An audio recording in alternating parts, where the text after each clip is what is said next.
చేసినామంటే అనంతగిరిని కొద్దిగా మనం గట్టిగా చేసేది ఉండే, గట్టిగా చేస్తే మా పిల్లగాళ్ళకు ఆడ మంచి ఉద్యోగాలు వస్తుండే బాగుండే అని ఒక మాట అనేది. నిజంగానే అది చేసేది ఉండే, ఏ కారణం చేతనో కొంత మిస్ అయినాం. మళ్ళా తప్పకుండా చేసుకుందాం, ఆ విషయంలో అనుమానం అవసరం లేదు, తప్పకుండా చేసుకుందాం. దాంతోపాటు పాలమూరు రంగారెడ్డి ఎత్తిపోతల పథకం మరి దగ్గర దగ్గర 90% పూర్తయింది. కానీ వీళ్ళే ఈ కాంగ్రెస్ వాళ్ళే కేసులేసి ఆపి ఆపి ఆపి ఎంత చేసినా కూడా 90% పూర్తయింది. మొత్తం మధ్యలో రిజర్వాయర్లు పూర్తయినాయి, కింద పంప్ హౌస్ పూర్తయింది. కేసీఆర్ గారు పోయి ఒక పంపు కూడా నార్లాపూర్ కాడ చాలు కూడా చేసిండు. కానీ మన రంగారెడ్డి దాకా ఏదైతే వికారాబాద్ దాకా ఏదైతే నీళ్లు రావాలనో వాటికి సంబంధించి కొంత ఆలస్యమైన మాట వాస్తవం. తప్పకుండా దాన్ని కూడా మళ్ళా మన ప్రభుత్వం వచ్చినాకనే మళ్ళీ నీళ్ళు వస్తాయి వికారాబాద్కి, ఇది కూడా ఖచ్చితంగా గ్రామాల్లో మనం చెప్పాలి. ఎందుకంటే కాంగ్రెస్ వాళ్ళు ఏ పనులు చేస్తారో మీకు తెలుసు, నాకు తెలుసు. ఏం పనులు చేస్తారు? కమిషన్లు వచ్చే పనులే చేస్తాడు. అందుకే మొన్న మా చెల్లె మంచిగా అన్నది, కేసీఆర్ నువ్వు కట్టలేకుండా నడువు అన్నాడు రేవంత్ రెడ్డి.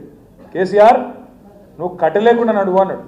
ఒక చెల్లె అన్నది, కేసీఆర్ కట్టలేకుండా నడుస్తాడు కానీ నువ్వు కమిషన్ లేకుండా ప్రభుత్వం నడుపురా నాయన అని చెప్పి.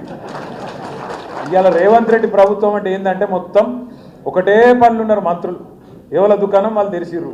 ఇక దొరికిందే దంచుడే దంచుడు, అదొక్కటే స్కీమ్ నడుస్తాను. రాష్ట్రంలో రియల్ ఎస్టేట్ మొత్తం నాశనం చేసిండు. కరెక్టా కాదా? పక్కనా? లేకపోతే మీరు బాగా రియల్ ఎస్టేట్ వికారాలు పెట్టుకొని మీ దిష్టి కొడుతుందని చెప్పి ఏమైనా తప్పు చెప్తుర్రా? రియల్ ఎస్టేట్ రంగారెడ్డిలో, వికారాబాద్లో, మేడ్చల్లనే కాదు, మా సిరిసిల్లలో కూడా డామ్ అన్నది. రియల్ ఎస్టేట్ అంటే చాలా మంది ఏమనుకుంటారంటే పెద్ద పెద్ద భూములు ఉన్న ఆసాంలో లాభపడతారేమో అనుకుంటారు. కాదు, ఒక్కొక్క ఊళ్ళే వందల మంది పిల్లలు ఉన్నారు రియల్ ఎస్టేట్ మీద ఆధారపడి బతికే పిల్లలు.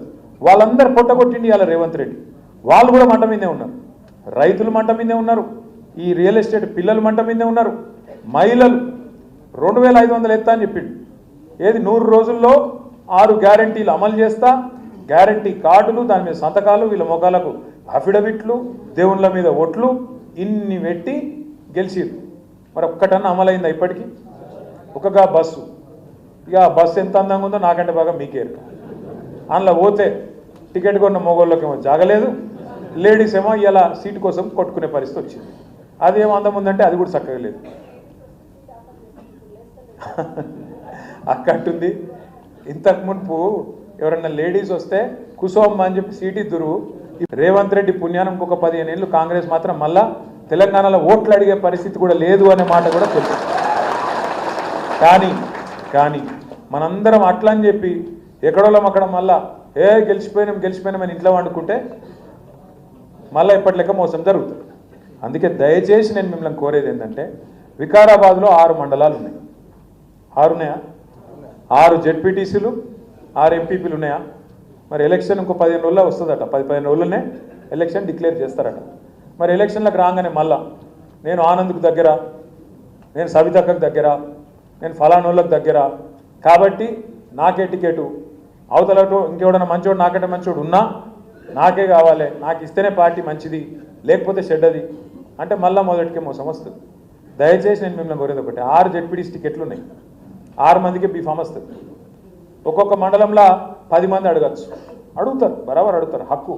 కానీ నా పార్టీలో నేను పనిచేసినా గెలిచే అవకాశాలు ఉన్నప్పుడు తప్పకుండా నాకు రావాలి అని కోరుకుంటూ వాళ్ళు ఉంటారు.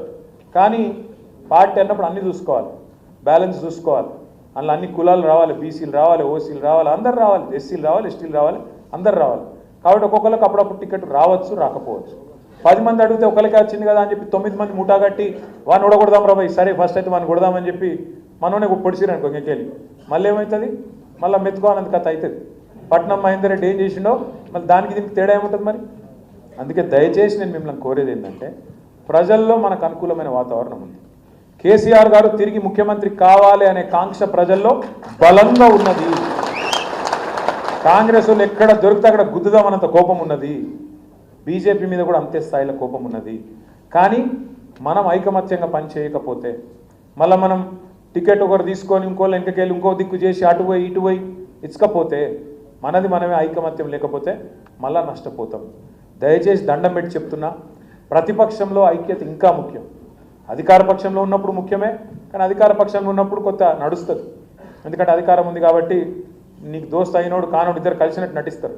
కానీ ప్రతిపక్షంలో ఇప్పుడు ఇంకెక్కువ ఐక్యత ప్రదర్శించాల్సిన అవసరం ఉన్నది, గట్టిగా కొట్లాడాల్సిన అవసరం ఉంది. ఆనంద్ కూడా నేను రిక్వెస్ట్ చేస్తున్నా, దయచేసి దూరమైన వాళ్ళని కూడా దగ్గర తీసుకో. ఎవరన్నా నీ మీద అలిగిన వాళ్ళు, ఎవరన్నా గులిగిన వాళ్ళు ఉంటే దగ్గర తీసుకో. పొరపాటున కూడా ఎవరైనా సరే, ఇప్పుడు ఈ పార్టీలో ఇప్పుడు నేను సిరిసిల్ల ఎమ్మెల్యే, సిరిసిల్లలో నేనంటే ఇష్టం లేని వాళ్ళు ఉండొచ్చు మన పార్టీలో, కానీ కేసీఆర్ మీద ప్రేమ ఉన్న వాళ్ళు ఉంటారు. కేసీఆర్ గారి మీద, తెలంగాణ మీద ప్రేమ ఉన్నాడు, నా రాష్ట్రం బాగుండాలంటే ఉంటారు. మధ్యలో ఎప్పుడో నేను వాళ్ళ ఇంట్లో లగ్గానికి పోకపోవచ్చు, దాంతో కోపం ఉండొచ్చు. నేను ఫలానా రోజు ఉద్యోగం అడిగిన నా కొడుకు ఉద్యోగం పెట్టేయాలి ఎమ్మెల్యే గారు అని కోపం ఉండొచ్చు. నేను ఫలానా రోజు నేను సీటు విషయంలో డిస్కౌంట్ అడిగినా ఇప్పియలే, ఒక ఫోన్ చేస్తే అయిపోతుండే అని కోపం ఉండొచ్చు. అట్లా రాంగ ఎమ్మెల్యే సాబ్ ఇట్లా ఫోన్ చూసుకుంటూ పోతుండు, ఇట్లా చేయి ఉప్పంటే ఉప్పలేదు, కోపం ఉండొచ్చు. 10 సార్లు ఫోన్ చేస్తే ఎత్తచ్చు, 11వ సారి ఎత్తకపోతే కోపం రావచ్చు. చెప్పలేము. ఇగో కోపాలు అందరం మనుషులమే కదా, మాతో కూడా చిన్న చిన్న పొరపాట్లు అవుతాయి. దయచేసి దండం పెట్టి చెప్పేది ఏంటంటే, మీకు చిన్న చిన్న కోపాలు తాపాలు ఉంటే ఆనందం మీద కూడా తీసేయండి, మనసులోకి వెళ్ళి తీసేయండి. ఇక ఈ వర్గ పోరులు, అనవసర పంచాయతీలు వద్దు. పార్టీ ఇవాళ ప్రతిపక్షంలో ఉంది, కానీ ప్రజల గుండె నిండా ఉంది. పోయింది అధికారం మాత్రమే, అభిమానం కాదు. ముమ్మాటికి ఇవాళ ప్రజలు మనతో అన్న తేడా లేదు. మేము తిరుగుతున్నాం. మన పరిగిలో ఒక చిన్న తాండా, దాసేనాయక్ తాండా, చిన్న తాండా. నాకు తెలిసి మొత్తం జనాభా కూడా 500-600 ఉండరు, ఓట్లు 300-400 ఉంటాయేమో. అంబేద్కర్ బొమ్మ పెట్టిర్రు, మమ్మల్ని పిలిచిర్రు. పోయి మేము దండం పెట్టుకొని విగ్రహావిష్కరణ చేసి, నేను, సవితక్క, ఇగో ఆనంద్ భాయ్ అందరం పోయినాం, మహేష్ రెడ్డి అన్న అందరం పోయినాం. ప్రామిస్ చెప్తున్నా, చిన్న తాండాల 5-6 వేల మంది జమ అయినారు. ఈడికెళ్ళాడికి ఊరేగింపు, హంగామా. అది ఎలక్షన్ ప్రచారం లెక్కనే ఉండే. నాకైతే నేను పరిశాన్ అండి, ఏంది ఇదంతా అంటే, మరి గట్లున్నది, ఇవాళ ఏం చేయమంటావు? కాంగ్రెస్ మీద కోపం గంతున్నది, మన మీద ప్రేమ గంతుంది. అయ్యో పొరపాటు అయిపోయింది పోతే మా ఎమ్మెల్యే పోతారు అనుకున్నాం, కానీ కేసీఆర్ పోతారు అనుకోలేదు. అంతేనా? బాబా ఏమున్నారా, దీనికి కూడా సపోర్ట్ కొట్టినట్టు నాకు అర్థమైంది.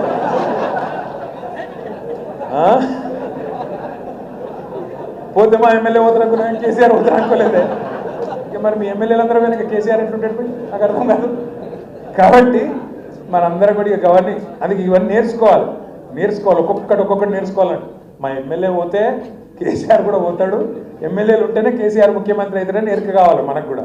రెండవది, ఏమనుకున్నాం పార్లమెంట్ ఎలక్షన్లో, ఈ ఎలక్షన్ మనది కాదు, అది వాళ్ళిద్దరి మధ్య నడుతుంది అనుకుని మన వాళ్ళు కూడా కొంతమంది అటు అయింది. ఏమైంది మరి? ఇవాళ 8 మంది వాళ్ళు, 8 మంది వీళ్ళు. చిన్నప్పుడు మనకు స్కూల్లో లెక్కలు చెప్తారు, 8 + 8 ఎంత?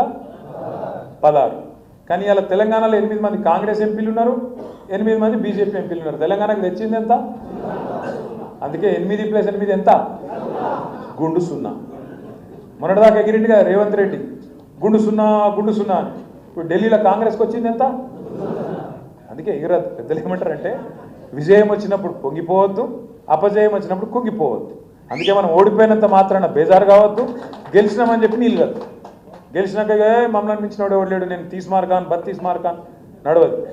రేపు కూడా ఇట్లే ఉండాలి, ఇవాళ కూడా ఇట్లే ఉండాలి. మీకు దండం పెట్టి చెప్తున్నా, దయచేసి కలిసికట్టుగా కదులుదాం. మనం కలిసికట్టు కదిలితే 6 మండలాలు వికారాబాద్లో స్పీకర్ గారి కాన్స్టిట్యున్సీలనే కొట్టి కాంగ్రెస్ ప్రభుత్వం మీద ఎంత వ్యతిరేకతతో మొత్తం ఢిల్లీకి చెప్పే అవకాశం మీకు. కొడంగల్లో కొట్టినాం అనుకో, 5-6 కాన్స్టిట్యున్సీ. ఎల్లుండి పోతున్నాం మేమందరం. కొడంగల్లో వస్తారా మీరు? లేదా ఆడికి వస్తారట? రైట్, చలో కొడంగల్ అందరం పోదాం. ఎందుకంటే వాళ్ళు వచ్చి మన వాళ్ళ దగ్గరికి పోదాం. పోయి అక్కడ లగచర్ల తాండా ఏమైంది, రోడ్డిబండ తాండా ఏమైంది, హకీంపేట ఏమైంది, అక్కడనే మాట్లాడదాం. రేవంత్ రెడ్డి ఇలాకాలనే, ముఖ్యమంత్రి కాన్స్టిట్యున్సీలనే అందులోకే పోదాం, అక్కడనే అడుగుదాం. మరి ప్రజలు ఎవరికి ఓటేయాలనో వాళ్ళనే చెప్పమందాం. మిమ్మల్ని కూడా నేను కోరేది అంటే, 6 మండలాలు ఉన్నాయి, ఒక మున్సిపాలిటీ. మీరు దయచేసి ఇంట గెలిచి రచ్చ గెలవాలి. మీ నాయకుడు, మీ ఇన్ఛార్జి జిల్లా పార్టీ ప్రెసిడెంట్, ఆయన తాండూరు తిరగాలి, పరిగి తిరగాలి, అక్కడ తిరగాలి, ఇక్కడ తిరగాలి. కానీ మీరు ఎక్కడోళ్ళు అక్కడ. మీరు కనుక మండలాల వారీగా సమన్వయంతో పనిచేస్తే రేపు ఎంపీటీసీలు, సర్పంచులు, జెడ్పీటీసీలు, రేపు మనోడే జిల్లా పరిషత్ చైర్మన్ అయిననుకో, మళ్ళీ వికారాబాద్ జిల్లా పరిషత్ మీద మన జెండా ఎగిరింది అనుకో, తప్పకుండా రేవంత్ రెడ్డి ప్రభుత్వానికి స్పీకర్ గారికి చెక్ పెట్టినట్టు అవుతుందా కాదా? ఒక గది మన లక్ష్యం కావాలి. ఇప్పుడు ఎదురుగా ఈ ఎలక్షన్ ఉంది, ఇక 4 ఏళ్ల తర్వాత ఆ ఎలక్షన్ ఉంది, అప్పటి సంగతి అప్పుడు చూసుకుందాం. కానీ క్రికెట్లో చెప్తారు కదా, నెక్స్ట్ బాల్ ఆడాలి. ఫస్ట్ ఈ నెక్స్ట్ బాల్ ఆడాలని అవుట్ కావద్దు, అటెన్క నెక్స్ట్ ఓవర్ ఆడాలి. కాబట్టి నెక్స్ట్ బాల్ ఇప్పుడు మనకు ZPTC, MPTC, sarpanch election, municipality ఉన్నాయి. వీటిలో కొడదాం, తప్పకుండా ఐకమత్యంగా ముంగటికి పోదాం. ఆనంద్ని కూడా మళ్ళొక్కసారి నేను కోరుతున్నా, దయచేసి వేరే అనుకోకండి, మంచి వాళ్ళని చూడండి, గుర్తించండి. నావాడు నీవాడు కాదు, గెలుపు గుర్రాలు, ఖచ్చితంగా గెలిచేటోళ్ళు, సామాజిక సమీకరణలు, అవతలలో ఎవరిని పెడుతురు, మనం ఎవరిని పెట్టాలి ఆలోచించుకొని ఒప్పి, ఎవరైనా నారాయణ అనుకో 10 మందిని కూర్చోబెట్టి 10 మంది టికెట్ పెడితే ఒప్పించి అన్న నీకు ఇంకో పోస్ట్ ఇస్తా, రేపు గవర్నమెంట్ వచ్చినాక నామినేటెడ్ ఇస్తా, లేదా పార్టీ పదవి ఇస్తా అని చెప్పి ఒప్పించుకొని మెప్పించుకొని సీనియర్లను కూడా ముంగట కూర్చోబెట్టుకొని విశేషమైన అనుభవం కలిగిన వాళ్ళు ఉన్నారు ఆనంద్ మన పార్టీలో. పెద్ద మనుషులు ఉన్నారు, ప్రతి మండలంలో ఉన్నారు, 30 ఏళ్ళకించి 40 ఏళ్ళకించి రాజకీయం చేస్తున్న వాళ్ళు ఉన్నారు. వాళ్ళని కూర్చోబెట్టుకో, వాళ్ళ సలహా తీసుకో. మనకే అన్ని తెలుసు అనుకుంటే కాదు, నాకు కూడా అన్ని తెలియదు, నీకు కూడా తెలియదు, అక్కకు కూడా తెలియదు, ఎవరికి తెలియదు. ఎందుకంటే ఒక్కొక్క ఊళ్ళో ఒక్కొక్క పరిస్థితి ఉంటుంది, ఒక్కో మండలంలో పరిస్థితి అలాగ ఉంటుంది. అక్కడ ఉండే పరిస్థితి మంచిగా కరెక్ట్గా మనం విలేకరులతో మాట్లాడు, డాక్టర్లు ఉంటే డాక్టర్లతో మాట్లాడు, ఇంకా న్యూట్రల్స్ ఉంటే న్యూట్రల్స్తో మాట్లాడు, తెలుసుకో ఏ క్యాండిడేట్ ఏంది ఏం సంగతి తెలుసుకొని మొత్తం విశ్లేషించుకున్నాకనే టికెట్ కన్ఫర్మ్ చేద్దాం తప్ప ఈసారి ఎటుపడతాడు కాదు. ఈసారి పార్టీ కూడా జోక్యం చేసుకుంటుంది, పూర్తిగా ఇడిచిపెట్టి అగాధం పట్టించుకున్నట్టు ఉండం. ఈసారి తప్పకుండా ప్రతిపక్షంలో ఉన్నాం కాబట్టి అవసరమైతే అబ్జర్వర్లను పంపి, ప్రత్యేకంగా అబ్జర్వర్లను పంపి కూడా విషయాలు తెలుసుకొని పార్టీ కూడా ఎక్కడైనా తప్పు జరిగితే పొరపాటు జరిగితే ముందే దిద్దుకునే ప్రయత్నం కూడా చేద్దాం. మళ్ళొక్కసారి మీకు ఏం చెప్తున్నా నేను, దయచేసి అంటే ప్రభుత్వం మీద కోపం, కాంగ్రెస్ మీద కోపం బాగుంది, బీజేపీ మీద ప్రేమ అస్సలకే లేదు. ఉన్న ప్రేమ అంతా కేసీఆర్ మీద ఉంది, కేసీఆర్ తిరిగి రావాలంటుంది. అక్కడక్కడ స్థానికంగా సమస్యలు ఉంటే సర్దుబాటు చేసుకుందాం, గట్టిగా కొడదాం. వికారాబాద్ జిల్లా పరిషత్ మీద, వికారాబాద్లోని జెడ్పీటీసీలు, వికారాబాద్ మండల పరిషత్ల మీద గులాబీ జెండా ఎగిరేద్దామని మళ్ళొక్కసారి మీ అందరికీ పేరు పేరున విజ్ఞప్తి చేసుకుంటూ, ఇంత పెద్ద ఎత్తున మరి ఒక్క ఆనంద్ గారు నాకు చెప్పింది ఏంటంటే ఒక 200-300 మంది వస్తారన్నాడు. ఇక్కడ చూస్తేనేమో మరి 700 మంది ఉన్నారు. మనం ఎట్లా ఫోటోలు దిగాలో నాకైతే అర్థమవుతలేదు. 1 గంట బాగా అవుతుంది. మరి బో తిన్నారా? నేను కూడా తినలే. గంత డిసిప్లిన్ ఉంటుందా తమ్మి? సరే చూద్దాం.